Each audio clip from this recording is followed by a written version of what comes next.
días. Sean bienvenidos en este domingo 16 de enero del año 2022. Le damos gracias a nuestro Señor que nos permite continuar colgando estos videos en internet de tal manera que no solamente los hermanos de Iglesia Cristiana Bautista Eliasim, sino cualquiera que pueda llegar a ellos pueda bendecirse por el poder de la palabra de Dios. Y en esta mañana, hermanos, vamos a continuar con esta serie de mensajes acerca de los apóstoles del Señor, que tiene por título la serie Tras las huellas de los apóstoles. Y en este mensaje como tal, vamos ya a terminar de hablar de los últimos 4 discípulos del Señor.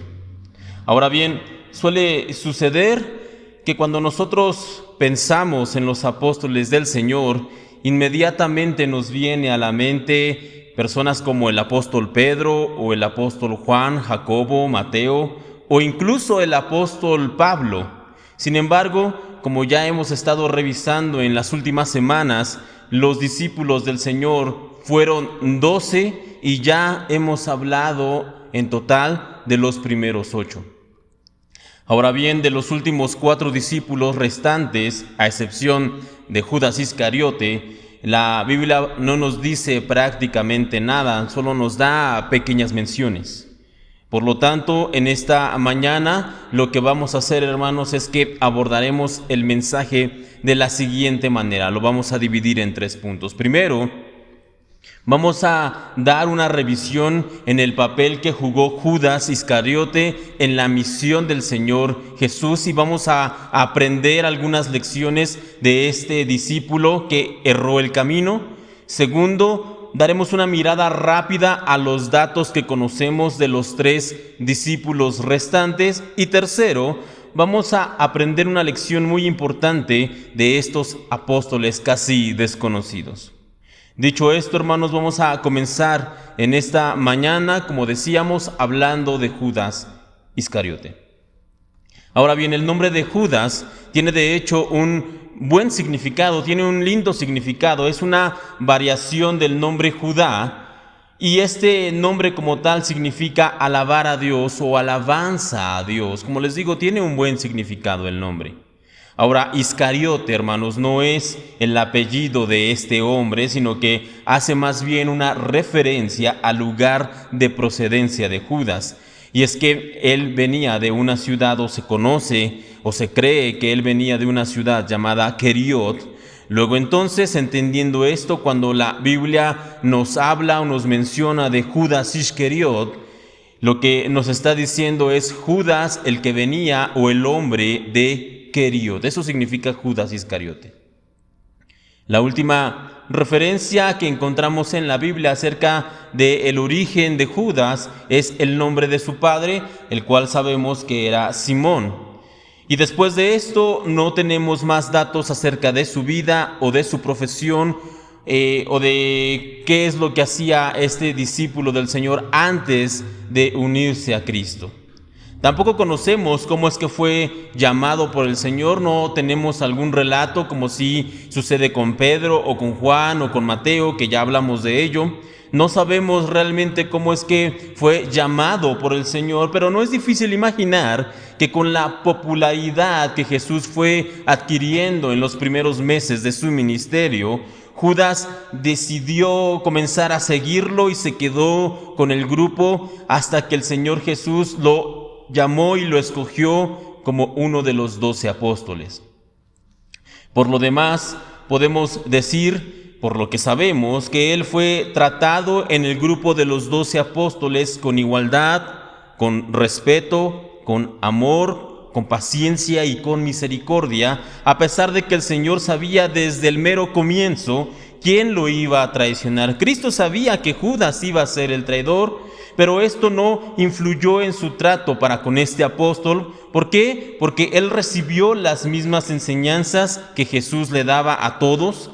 Él vio los mismos milagros que los demás, escuchó las mismas parábolas e incluso la Biblia nos dice que los pies de Judas fueron lavados por el Señor junto con los otros 11 discípulos en lo que nosotros llamamos la última cena. Sin embargo, a pesar de todo el tiempo que caminó Judas con Cristo, su corazón realmente nunca fue transformado. Y digo esto porque ya hemos mencionado en los mensajes pasados que en general prácticamente todos los discípulos necesitaban ser transformados por el poder de Dios. Pedro, por ejemplo, él necesitaba ser convertido por Dios y ser transformado en un verdadero líder. Juan y Jacobo, los hermanos trueno, ellos necesitaban aprender acerca del amor de Dios. Felipe, de quien hablamos hace 2 semanas, él necesitaba recibir una fe renovada, una fe fortalecida. Así que, en otras palabras, cada uno de los discípulos que encontramos en la Biblia necesitaba de un trato de Dios en su vida, y a lo largo de los meses que estuvieron con el Señor, Él los estuvo moldeando hasta que finalmente recibieron poder de lo alto en el día de Pentecostés.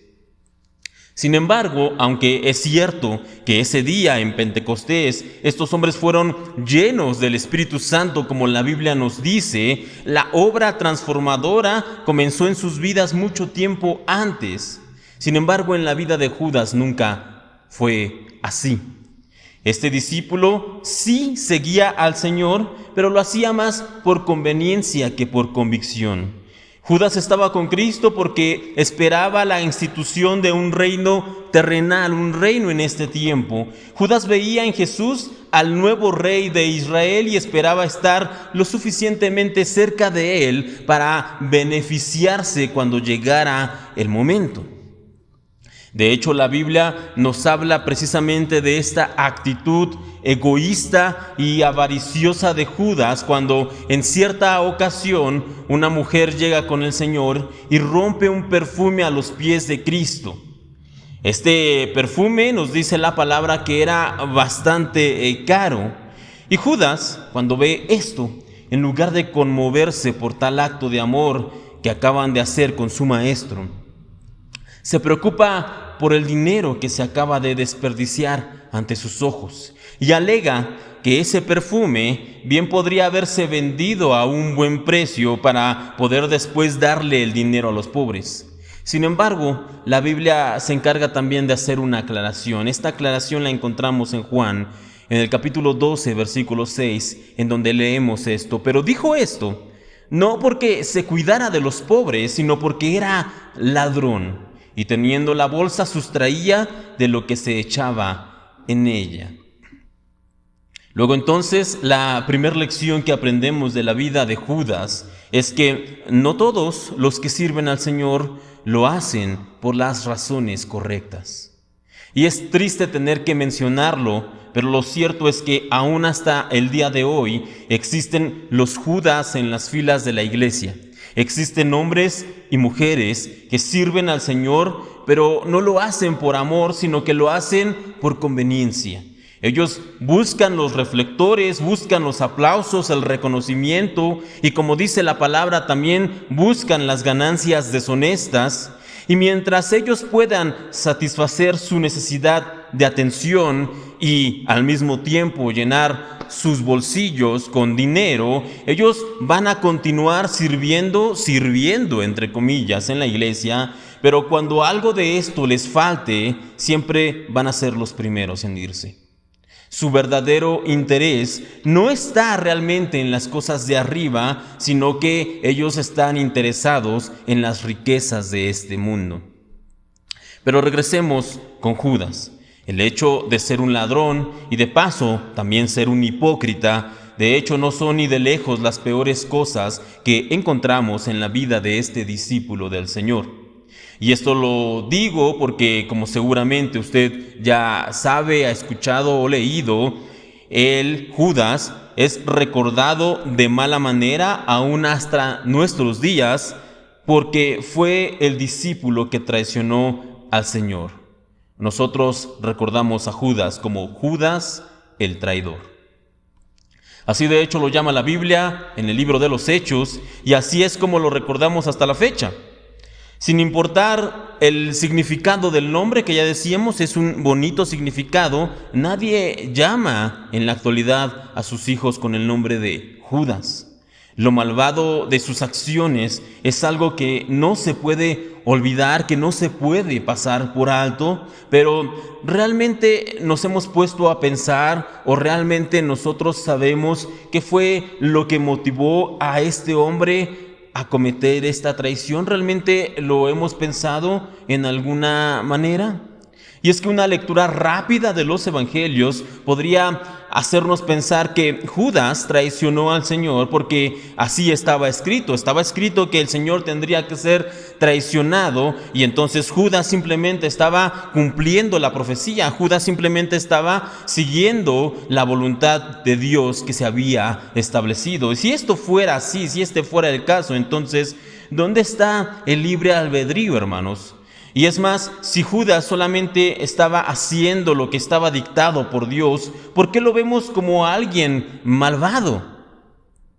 Y es cierto que nada, ninguna cosa escapa de la voluntad de Dios, esa es una realidad, pero eso no significa que el Señor obligara de alguna manera a Judas a cometer esta traición. Si Judas actuó de esta manera fue enteramente por su voluntad y él sabía que estaba actuando de una mala manera, pero aún así decidió seguir adelante con su acción malvada. Afortunadamente, hermanos, nosotros tenemos un Dios que, como ya mencionábamos, está en control de todo. Y entonces Él hizo posible que una traición, que la captura y que la muerte de su Hijo Jesucristo resultara en beneficio para toda la humanidad. Esto es algo como aquello que menciona José en el libro de Génesis. En Génesis capítulo 50, versículo 20, después de todo lo malo que había acontecido en la vida de José, él le dice lo siguiente a sus hermanos: ustedes se propusieron hacerme mal, pero Dios dispuso todo para bien. Y lo mismo sucede en una escala muchísimo más grande en la vida, en el ministerio, en la muerte de nuestro Señor Jesucristo. Aunque Judas traiciona a su maestro, Dios dispone que esta traición, que esta muerte, que este acto sea en beneficio para toda la humanidad. Ahora, algunos más podrían llegar a pensar que Judas solamente actuó de alguna manera manipulado o incluso poseído por Satanás, porque de hecho nosotros leemos lo siguiente en la Biblia, en el Evangelio según San Lucas, capítulo 22, versículo 3, leemos esto: y entró Satanás en Judas, por sobrenombre Iscariote, el cual era uno del número de los 12. No obstante, pensar de esta manera libraría a Judas de toda culpa y lo pondría de hecho en el papel de víctima. Él simplemente fue alguien, un instrumento que utilizó Satanás. Y no solamente Judas sería una víctima, sino que cualquiera de nosotros podría ser esa víctima, porque cuando hiciéramos algo malo, entonces podríamos argumentar de alguna manera que Satanás, que el diablo nos obligó a hacerlo. Nosotros no tenemos la culpa, simplemente fue el diablo el que me llevó a hacer esta o aquella obra malvada. De hecho, esta es una idea que se ha permeado en gran manera entre muchas agrupaciones cristianas, en donde se muestra o se enseña que Satanás y sus demonios están vistos en todo, en cualquier situación, en cualquier acción, en muchas personas incluso. Cualquier cosa mala es culpa del diablo, es culpa de sus sirvientes. Todo tiene un demonio, todo tiene un espíritu malvado. ¿Es usted una persona floja? Es un espíritu de flojera. Es una persona, en ese lugar hay un espíritu de ruido. Aquí en esta agrupación hay un espíritu de engaño. Esta persona hizo algo malo porque tenía un espíritu de traición. Esa hermana tiene un espíritu de chisme. Yo tengo un espíritu de avaricia. Todo es culpa de los espíritus, todo es culpa de Satanás. No obstante, si todo lo malo que hacemos es culpa de Satanás y de sus demonios, entonces podríamos preguntar: ¿por qué somos tratados por Dios como culpables cuando hacemos algo malo, cuando cometemos un pecado? Después de todo, podríamos decir, fue culpa del diablo, Satanás fue el que me obligó. Ahora bien, es cierto, hermanos, que como dice la Biblia, el diablo nos tienta, el diablo está como león rugiente acechando. Y muchas veces Él nos pone estas tentaciones para hacernos caer en pecado, pero somos nosotros quienes cedemos ante la tentación. Somos nosotros los que decidimos bajar la guardia y por lo tanto somos nosotros los culpables ante el Señor por nuestros pecados. Nosotros somos los culpables. Y esta es la razón por la que Judas es culpable por el pecado de traicionar al Señor. Él no fue obligado, ni fue manipulado, ni poseído, no. Este discípulo del Señor decidió de una manera consciente traicionar a su maestro y entregarlo a aquellos que querían matarlo. Pero, ¿qué fue, hermanos? Ya una vez que entendemos esto, ya una vez que entendemos que realmente la culpa en efecto es de Judas, podemos preguntarnos, ¿qué fue lo que llevó a este discípulo a traicionar al Señor? ¿Conocemos sus motivaciones? ¿Conocemos por qué hizo tal acción? Bueno, lo cierto es que no tenemos una razón clara, una razón concisa en la palabra del por qué Judas actuó de esta manera. Sin embargo, por lo que podemos leer entre líneas, por lo que podemos conocer acerca de este hombre, sí es posible que podamos entender un poco del por qué realizó esta acción. Y lo vamos a revisar en 3 acciones, en 3 situaciones. Y lo primero que podemos decir es que Judas, lo mismo que muchos otros seguidores del Señor, tenían expectativas equivocadas de lo que Jesús iba a hacer.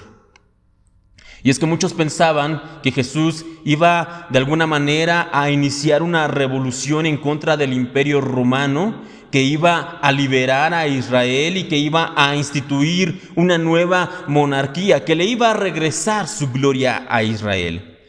Pero cuando se dieron cuenta que todas estas cosas no iban a suceder, entonces se decepcionaron y dejaron de seguir al Señor. Y alguno podría decir, bueno, Judas realmente no dejó de seguir al Señor, él todavía estaba con él. Y sí, eso es verdad. Judas continuó caminando con Cristo, pero su corazón dejó de seguir a Cristo. Y es lamentable, hermanos, pero esto sigue pasando aún hasta el día de hoy. Fruto muchas veces de las predicaciones de un evangelio adulterado, muchas personas siguen teniendo falsas expectativas de lo que Jesús puede hacer en sus vidas. A muchas personas, cuando escuchan el evangelio, o lo que llaman que es el evangelio, se les ha dicho que venir al Señor es prosperidad, es riquezas, éxito, sueños cumplidos y muchas cosas similares a esto. Esto lo dicen a las personas que es el evangelio. Pero lo cierto es que las palabras del Señor, para aquellos que quieren seguirle de verdad, siguen siendo las mismas hasta nuestros días. El Señor, a unos que querían seguirlo, en el momento se volteó y les dijo, usted lo puede leer en Mateo 8:20, estas siguen siendo las palabras del Señor en aquel entonces y hasta el día de hoy. Mateo 8:20 dijo, Jesús les dijo, las zorras tienen guaridas y las aves del cielo nidos, mas el Hijo del Hombre no tiene dónde recostar su cabeza. Y no quiero decir en esta mañana que seguir al Señor va a ser siempre un camino de dolor, de pruebas y de sufrimiento, porque la verdad es que el Señor también sabe bendecir a los suyos, Él sabe dar cosas buenas, sí, eso también, pero debemos entender que la mayoría de estas promesas, de estas grandes promesas de Dios, no son para aquí y ahora, sino que están reservadas para la eternidad con Dios. Por lo tanto, quienes profesan y enseñan que solamente cosas buenas pueden pasarle a los hijos de Dios, no solamente están mintiendo, sino que también están creando falsas expectativas de lo que Jesús puede hacer en la vida de las personas y en consecuencia están de alguna manera formando a nuevos Judas que tarde o temprano van a traicionar al Señor por un puñado de monedas. Van a encontrar una filosofía mejor, una religión mejor, algo que les dé mayores beneficios, tarde o temprano lo harán y tarde o temprano traicionarán al Señor. Ahora, el segundo motivo que condujo a Judas por este oscuro camino fue su evidente amor por los tesoros de este mundo. Y es que ya mencionábamos que Judas era ladrón y fue esa atracción por las cosas materiales lo que finalmente lo llevó a traicionar al Señor Jesús. Por tal motivo, y no me quiero extender más en este punto, como creyentes, nosotros debemos constantemente examinar nuestro corazón en esta área y debemos tener también siempre presente aquel consejo que dio el Señor. Este consejo lo encontramos en el Evangelio de Mateo, en el capítulo 6, versículo 19 al 21. Y la Biblia nos recuerda este consejo y dice: no almacenes tesoros aquí en la tierra, donde las polillas se los comen y el óxido los destruye, y donde los ladrones entran y roban. Almacena tus tesoros en el cielo, donde las polillas y el óxido no pueden destruir y los ladrones no entran a robar. Donde esté tu tesoro, allí estará también los deseos de tu corazón. Hermanos, debemos tener cuidado de aquellos que profesan servir a Dios, pero que solamente lo hacen porque buscan enriquecerse, sirven a Dios, pero solamente por intereses económicos. A esta clase de personas la Biblia les llama lobos rapaces. Y también a esta clase de personas les queda perfecto aquello que dijo el predicador Charles Spurgeon: quien le sirve a Dios por dinero, le servirá al diablo por un mejor salario. Ahora bien, la tercera razón que encontramos en la vida de Judas que lo llevó a traicionar al Señor es un falso compromiso con el mensaje del Evangelio. Y es que para el grupo de los 12 apóstoles, lo mismo que para cualquiera que quiera seguir real y fielmente al Señor, el llamado de Dios, el llamado de Cristo siempre ha sido el mismo. ¿Y cuál es ese llamado que el Señor nos hace? Bueno, en Mateo 10, versículo del 37 al 39, encontramos el llamado que el Señor hace a sus discípulos. Este es el llamado: el que ama a padre o a madre más que a mí, no es digno de mí. El que ama a hijo o a hija más que a mí, no es digno de mí. El que no toma su cruz y sigue en pos de mí, no es digno de mí. El que haya su vida la perderá, y el que pierde su vida por causa de mí, la hallará. Sin embargo, en la vida de Judas podemos concluir que, aunque es verdad que escuchó el Evangelio, realmente nunca lo abrazó. Realmente nunca estuvo dispuesto a dejarlo todo. Él nunca tuvo un compromiso real, sincero, honesto con Dios. Y ya para ir cerrando lo que vamos a estar hablando en esta mañana acerca de Judas, hermanos, la Biblia nos dice que después de que entregó al Señor, él se dio cuenta de la maldad que había cometido. Él entendió que había entregado a un inocente. Él entendió esto. Pero aún en ese momento Judas no actuó de una manera correcta. Su conciencia, es verdad, lo estaba matando, pero en lugar de arrepentirse y de ir y pedir perdón al Señor, él consideró que lo que había hecho era algo tan malo que no vio otra alternativa que quitarse la vida. Él fue, dice la Biblia, y se ahorcó. Incluso en su último acto, en esta última acción de ir y ahorcarse, Judas nos deja evidencia de cómo es que él estuvo caminando con el Señor Jesús por meses, ¿sí?, pero realmente nunca puso atención en el corazón de amor, de perdón y de misericordia de su Maestro. Y es que si él hubiera estado prestando atención, él habría recordado que el Señor Jesús, a pesar de su falta, lo podía perdonar. Solamente necesitaba arrepentirse de corazón y pedir perdón. Y si este discípulo hubiera actuado de esa manera, ¿quién sabe? Tal vez estaríamos en esta mañana hablando de Judas, el apóstol del perdón, pero en lugar de esto hablamos de Judas el traidor. Judas, el que fue cobarde y se ahorcó. Judas, el que falló a pesar de haber caminado en cercanía con Jesús. Y de Judas son muchas las cosas que podemos aprender para no hacerlas, para evitarlas, para no caer en sus errores. Sin embargo, lo más importante que podemos mencionar en esta mañana es la necesidad que tenemos todos nosotros de examinarnos cada día, de pedir la ayuda de Dios para poder seguirlo con fidelidad, de buscar siempre el perdón del Señor cuando le fallamos y de confiar totalmente en su gracia. Esto, hermanos, es todo lo que vamos a mencionar en esta mañana de Judas, y vamos entonces a pasar con los discípulos restantes. Ahora haremos un rápido repaso de estos 3 discípulos que nos faltan. El primero de ellos es Jacobo. Este era otro discípulo del Señor que no debemos confundir con Jacobo, el hermano de Juan, de quien ya hablamos en las semanas pasadas, ni tampoco debemos confundirlo con Jacobo, el hermano del Señor, que fue quien escribió la carta de Santiago que tenemos en el Nuevo Testamento, ¿no? Este es otro Jacobo, un tercer Jacobo, por llamarlo de algún modo, y este Jacobo básicamente solamente se menciona en las listas de los discípulos, y para poder identificarlo en ese listado se le conoce como Jacobo el menor. Ahora bien, este título de el menor puede hacer referencia a una de dos cosas. La primera es que era bajo de estatura, por eso es que se le conoce como el menor, puede ser la razón. O también puede ser que era más joven que Jacobo, el hermano de Juan, por eso es que era Jacobo el menor, el más chico. Esto es básicamente lo único que conocemos de este discípulo. Ahora pasemos con el siguiente, Judas, que también es conocido como Tadeo y también es conocido como Lebeo. Este es el penúltimo de los discípulos, y acerca de su procedencia o de su profesión o de su llamado realmente no tenemos ninguna información. De hecho, quizá lo más destacable de este discípulo son dos cosas. Número uno, que tenía 3 nombres, Judas, Tadeo y Lebeo.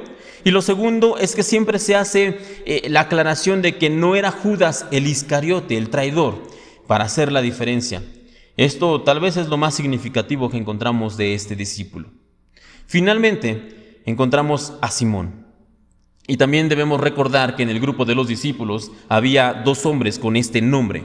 Estaba Simón Pedro, que ya mencionamos en la primera semana, y estaba este Simón, que era conocido como Simón el Celote. Y los celotes eran una agrupación de judíos que se había formado por aquella época del Señor. Y ellos tenían un objetivo, su intención era expulsar a los romanos de Israel. Este era el objetivo de esta agrupación.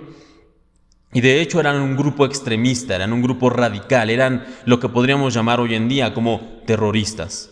Ellos no dudaban en usar la violencia e incluso matar a las personas, en este caso a los romanos, para poder conseguir sus fines.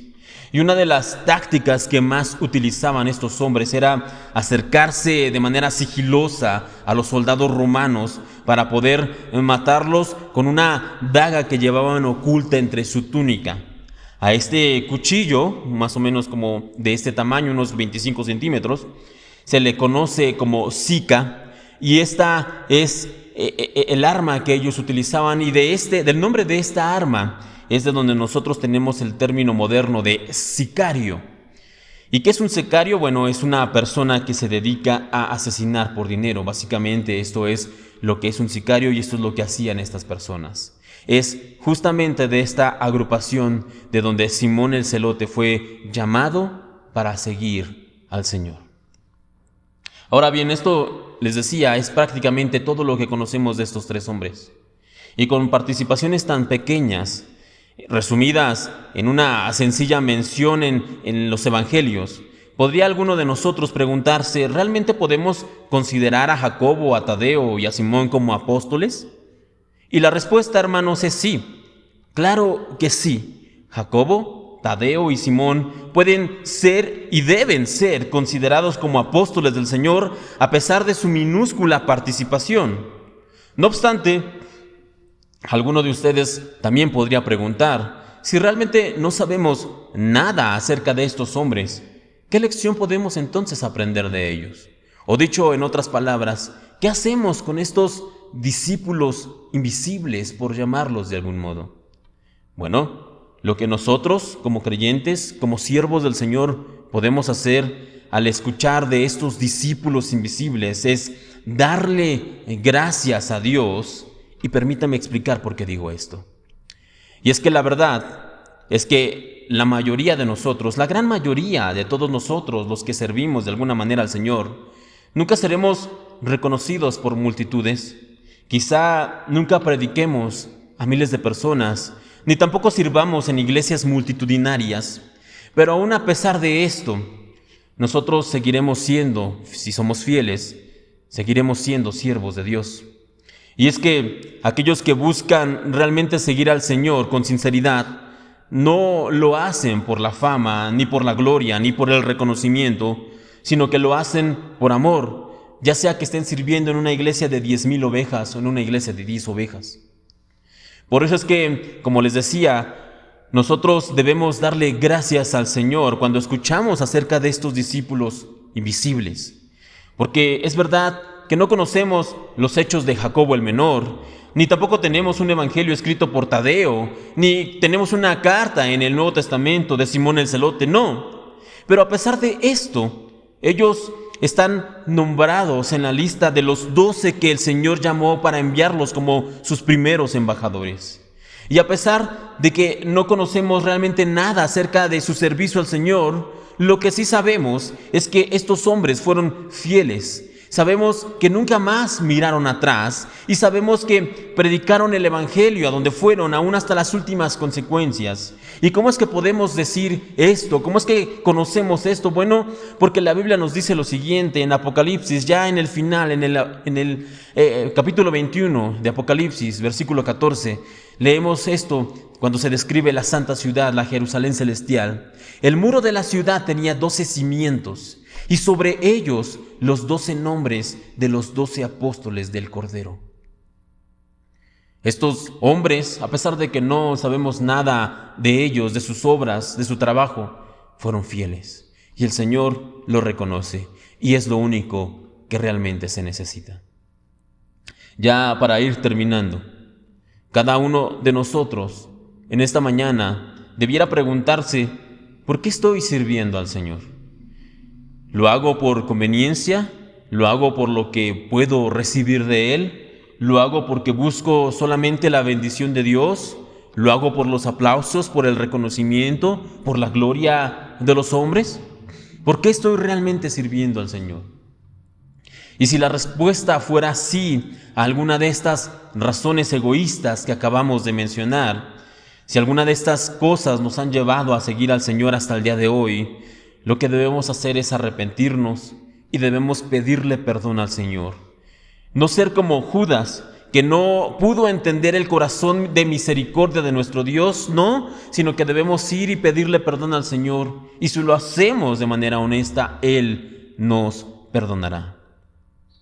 Lo que debemos también pedirle al Señor es que en su gracia Él nos pueda conceder un corazón como el de Jacobo, como el de Tadeo, como el de Simón. Un corazón que lo sigue a Él a pesar de las pruebas, de las tormentas y de las dificultades. Un corazón que no busca la fama, que no busca los reflectores. Un corazón que no ama los tesoros de este mundo. Un corazón que es fiel a pesar de estar en el anonimato y de ser prácticamente invisibles, de no tener reconocimiento. Un corazón que solo busca agradar a Dios. Los apóstoles invisibles son de hecho la prueba de que para el Señor realmente no hay cosa pequeña que se haga fielmente en su nombre y para Él que pase desapercibida o que sea olvidada por el Señor. Los apóstoles invisibles son el cumplimiento de aquella promesa que encontramos en el Evangelio de Mateo, en el capítulo 10, versículo del 40 al 42, en donde el Señor Jesucristo dice lo siguiente: el que a vosotros recibe, a mí me recibe, y el que me recibe a mí, recibe al que me envió. El que recibe a un profeta, por cuanto es profeta, recompensa de profeta recibirá. Y el que recibe a un justo, por cuanto es justo, recompensa de justo recibirá. Y cualquiera que dé a uno de estos pequeñitos un vaso de agua fría solamente, por cuanto es discípulo, de cierto os digo que no perderá su recompensa. Y a veces solemos pensar que para poder servir al Señor tenemos que hacer cosas grandes, tenemos que hacer cosas llamativas. Hagamos cosas grandes porque tenemos un Dios grande, es un dicho que solemos decir. Pero lo cierto, hermanos, es que tal como acabamos de leer, lo único que nosotros debemos hacer, tal como los discípulos, como aquellos apóstoles invisibles, es creer y ser fieles. Creer y ser fieles. Realmente es todo lo que necesitamos hacer. Y Dios no olvidará ni siquiera un vaso de agua que demos en su nombre. Por tanto, podemos decir en esta mañana: Señor, te damos gracias. Te damos gracias porque aún con una participación tan pequeña como la que tuvieron Jacobo, Tadeo y Simón, tú nos dejas a nosotros promesas enormes. Con esa participación tan pequeña, Tú nos das esperanza con esa participación tan pequeña. Tú nos enseñas que podemos confiar en ti, Señor. Gracias. Gracias te damos porque tú nos haces entender que no te olvidas de nadie, aun si su sola acción fue dar un vaso de agua. Señor, gracias porque tú no lo olvidas. Ahora, por favor, te pedimos que tú, Señor, nos permitas, como esos hombres, tener una fe fuerte y poder ser fieles a ti cada día.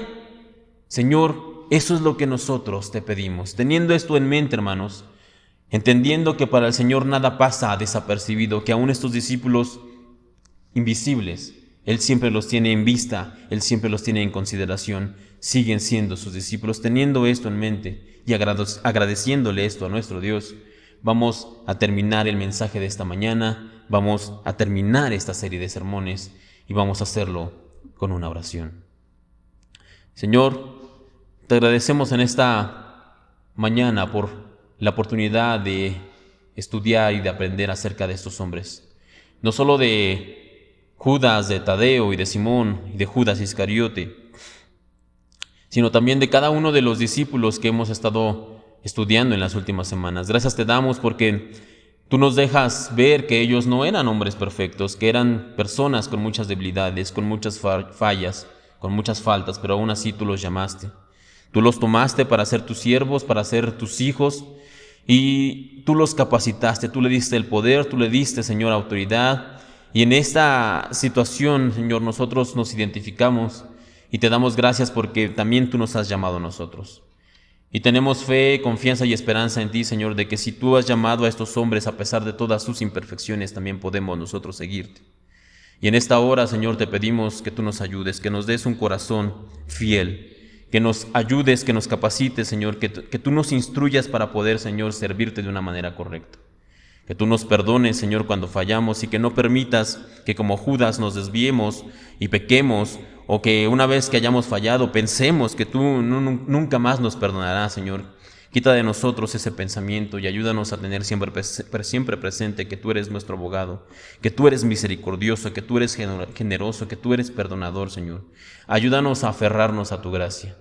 Gracias te damos por todo este grupo de hombres que no tenía nada especial, pero que tú escogiste, que tú llamaste, que tú capacitaste, que tú llenaste con tu Espíritu Santo y los enviaste a hacer la obra más grande de todas. Gracias te damos, Señor, porque nosotros continuamos con ese legado, no por nuestra gran capacidad, no por nuestra destreza ni por nuestros talentos, sino solo por tu gracia, solo porque tú así lo has querido. Y por ello te alabamos, por ello te entregamos todo reconocimiento y por ello, Señor, te damos gracias porque tú nos has dado la oportunidad de ser tus hijos, tus siervos. Gracias te damos.